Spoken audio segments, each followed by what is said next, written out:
Acting Commissioner of Police Milton Desir has sent the sternest warning to date that the police will crack down on gatherings falling foul of social distancing protocols.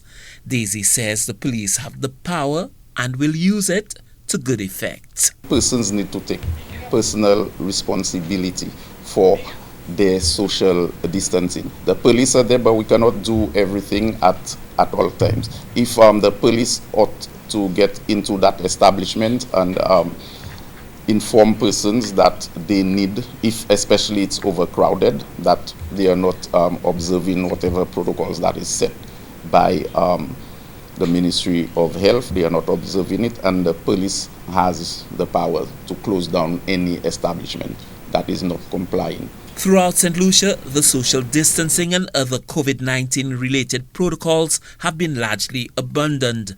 Acting Commissioner Desir is particularly concerned about social events like parties and shows and the risks the offenders of the relevant regulations are taking. I think all these activities, there must be a control, there must be a protocol, and I know there are protocols as to whether the persons are following it, and this is why in as much as the establishment is allowed to have the activity, but they must apply, because there are certain conditions that come with an activity. You must have a certain number of security, which involves the police to be present.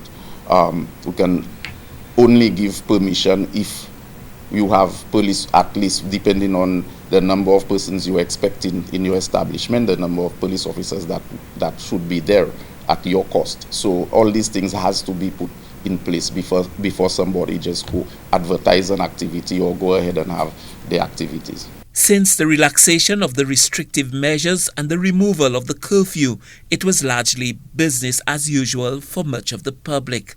But the recent COVID-19 positive diagnosis in St. Vincent of a traveller from St. Lucia who had worked and moved about freely sends the most serious of signals to date that St. Lucians have to continue to keep up their collective guards in order to avoid an outbreak of this debilitating disease.